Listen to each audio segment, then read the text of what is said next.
Tanguay électronique, en première ligne.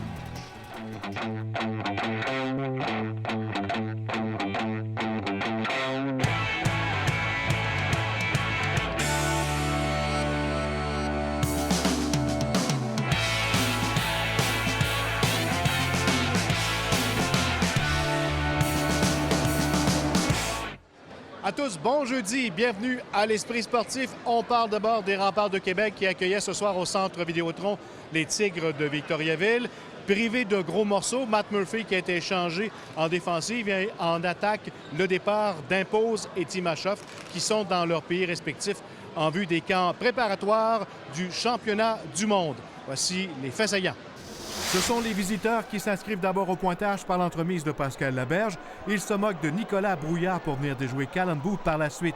Après 3 minutes 24 secondes de jeu, c'est 1-0 Tigre. Célébrant ses 18 ans aujourd'hui, Mathieu Boucher s'offre le cadeau d'inscrire 2 buts d'affilée. À 6 minutes 15, son tir ne peut être maîtrisé par James Powell. Un 17e pour le 91, c'est 1-1. Puis en désavantage numérique, lors d'une descente à 2 contre 1, il complète le beau jeu et la passe de Bronson Beaton. Il touche la cible pour une deuxième fois en première période, son 18e à 18 ans, c'est 2-1 Québec. Dans une deuxième période plutôt soporifique, un seul but sera inscrit par les Remparts. Profitant d'une gaffe des Tigres dans leur zone, Ryan McReynolds marque d'un tir de l'entelade. Son deuxième, sans aide, c'est 3-1. Beaton est du revers de blanc en zone ennemie. Boucher est long dans la poursuite de la rondelle. Boucher récupéré des sols. Quel jeu! Quel jeu de Mathieu Boucher! Les Remparts compléteront avec un 4e but en 3e période pour une victoire de 4-1. Un 4e but marqué par Mathieu Boucher qui complète son truc du chapeau avec un 2e but dans la soirée en désavantage numérique. Un 19e but pour le joueur des Remparts de Québec, l'entraîneur-chef et le père Philippe Boucher, heureux de la performance de Boucher ce soir. Ton 18e anniversaire, c'est toujours spécial là, de pouvoir jouer une game de hockey. Ce jour-là, ça va être le fun. La jouer à Québec puis marquer 3 buts, c'est spécial. Je pense qu'il peut vraiment être fier de ce qu'il a fait aujourd'hui. Il a été bien aidé par Beaton puis quelques autres belles pièces de jeu. Mais je pense que c'est un bon match pour lui puis il peut être fier. Tout un cadeau d'anniversaire? Oui, écoute, je n'ai pas eu un matin, là, on attend Noël, fait que j'ai décidé de m'en faire un moi-même. 2 en désavantage numérique. Oui, ben on a passé la game en désavantage numérique, fait que pour faire un tour de chapeau, il aurait fallu qu'il y en ait au moins un, là, mais ouais, 2. On a bien joué à désavantage, là, depuis le début de l'année, c'est pas notre point fort le désavantage, mais ça fait une couple de games que ça va mieux, là, puis ça a payé ce soir. Pour plusieurs raisons, j'avais un feeling qu'il allait avoir un bon match, puis c'est le fun de voir que c'est arrivé pour lui. Je sais que c'était une game très, très importante pour lui, puis je ne cacherai pas que je suis fier de lui aujourd'hui, c'est certain. De l'action, il y en aura encore au Centre Vidéotron en septembre 2016, alors que l'Amphithéâtre de Québec sera le théâtre d'une partie des camps préparatoires des équipes de l'Amérique du Nord et de l'Europe dans le cadre de la Coupe du monde 2016. Il y aura même un match préparatoire qui sera présenté ici au Centre Vidéotron. Reportage Stéphane Turcot.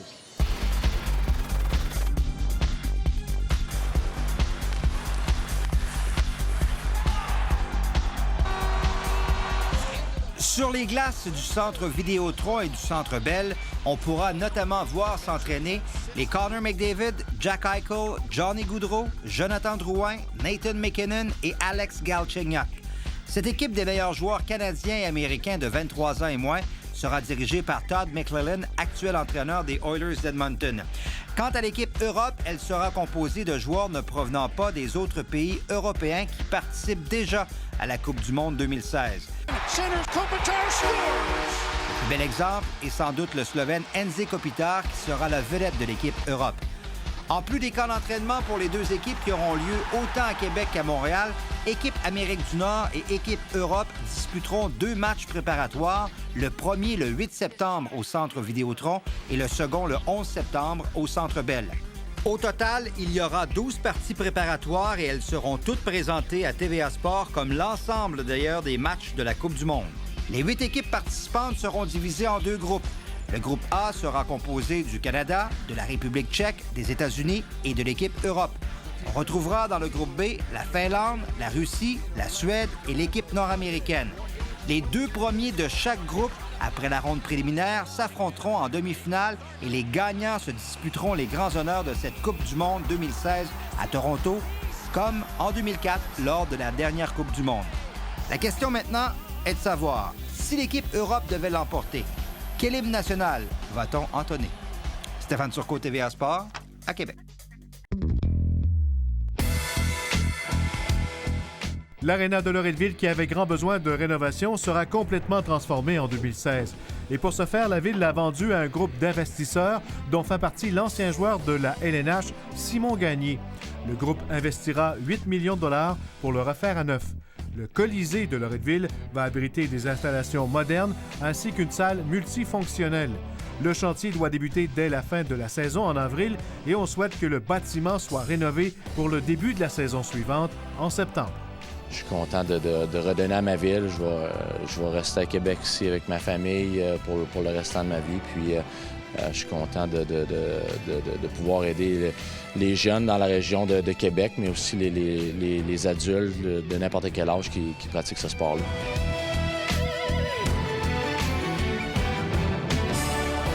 Après la pause, on parle de patin de vitesse.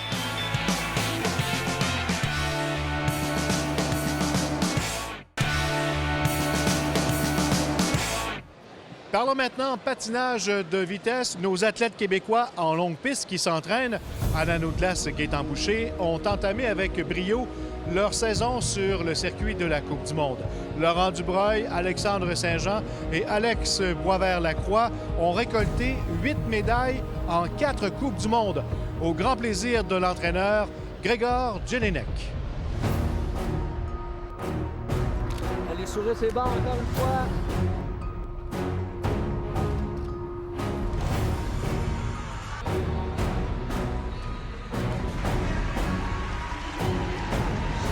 Quel début de saison pour le Canada en patinage de vitesse longue piste. On s'attendait à un début de saison comme ça? Non, on s'attendait à un bon début de saison, mais pas un début de saison où à chaque fois qu'on se présente sur une ligne de départ, surtout aux 500 mètres, que les 3 gars ont des chances de monter sur le podium. Parlons un peu de Laurent Dubreuil. D'abord, qu'est-ce que tu peux nous dire de ses performances dans ces 4 Coupes du monde? Moi, je pense qu'il y a eu des bonnes performances. C'est sûr que Laurent, en début de saison, il a été blessé, que ce soit à la cheville, à l'aine. Mais il est quand même régulièrement dans les 10 premiers. Il a fait un podium. Il était près de 2 autres podiums. De ton côté, comment tu évalues ton début de saison après 4 Coupes du monde? Pas aussi bon que ce que j'aurais espéré. Pas dramatique non plus. Je suis quand même en 7e position, à très près de la 4e. Là. Une course, puis je pourrais me retrouver 4e dans les points. Là. C'est vraiment serré. Mais j'espérais être meilleur, puis j'ai les jambes pour être meilleur. C'est une question technique. Mes virages sont pas au niveau qu'ils étaient l'an passé, puis ça me fait mal en ce moment parce que je reste persuadé que je suis meilleur physiquement que je l'étais. L'entraînement a payé. La preuve, c'est les 2 autres gars, c'est Alex et Alexandre. Ils roulent vraiment beaucoup, ça marche vraiment bien. Moi, c'est plus les virages qui me causaient des soucis ces temps-ci.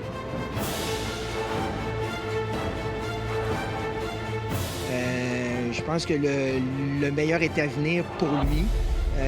Sa grosse compétition, ça va être en Norvège après Noël, au mois de janvier. Et puis, je pense qu'il va réussir à nous donner des super belles performances.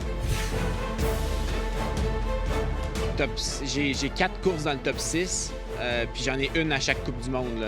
Une des 2 courses de chaque Coupe du monde, je suis dans le top 6, puis l'autre, je suis un peu plus loin. Donc, c'est à peu près du pareil au même. Je traîne proche du podium. J'ai été une couple de fois très près. Là. Un millième de seconde, ça peut pas être vraiment plus près, là, mais une fois à 300, une fois à 3 centièmes, une fois à 4 centièmes, là, dont la dernière course. Donc, je suis prêt, je suis pas loin. Mais j'ai juste besoin d'un demi-dixième, un dixième, mais avec les virages, je pense que je serais capable d'en chercher 3 ou 4. Là. Donc, c'est vraiment... ça me tue en ce moment. Alexandre Saint-Jean, lui, a inscrit ses premiers podiums. Alexandre Saint-Jean, c'est une super belle histoire. C'est un gars qui étudie à temps plein à l'Université Laval. Et puis, il réussit à nous sortir des podiums aux 500 mètres, aux 1000 mètres. Il va super bien.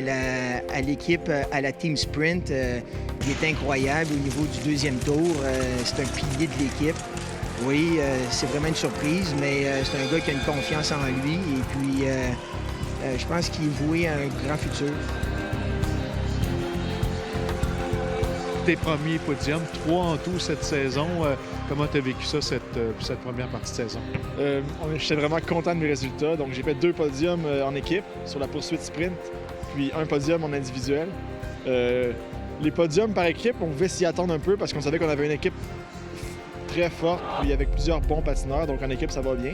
Mais mon podium individuel, j'ai été surpris, puis j'étais vraiment très, très satisfait de ma performance. Alex Boivin-Lacroix, c'est un gars en ce moment qui est en super confiance. Il a une belle attitude. Ça clique pour lui en ce moment. Et puis, moi, en tout cas, je suis super fier des 3 gars. Je trouve qu'ils nous démontrent que même si on s'entraîne dehors, même si on n'est pas à Calgary, on est capable de performer quand même au niveau international. Puis je trouve que ça permet justement aux jeunes ici de garder espoir et puis de croire que c'est possible. En tout cas, on a vraiment un très bon groupe au Canada et spécialement au Québec. D'avoir 3 gars qui gagnent des médailles dans la même distance,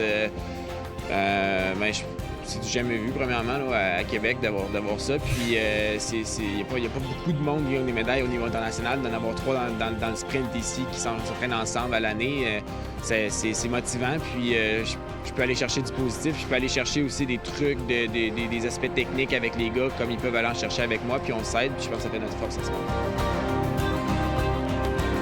On est 3 bons sprinteurs au Québec. Puis on s'entraîne ensemble tout le temps, on voyage ensemble. Donc à l'entraînement, on se challenge, on se pousse, puis on voit les résultats que ça a donné en Coupe du Monde. Les 3, on a réussi à obtenir des médailles individuelles. Parce que tout le monde sait que lorsqu'on se présente sur une ligne de départ, les gars veulent gagner. Alors, je pense qu'on a relevé le calibre au niveau international. Et puis, je pense que les gars ont tout le mérite. Voilà, c'était l'Esprit sportif pour aujourd'hui. On se dit à demain. Bye-bye.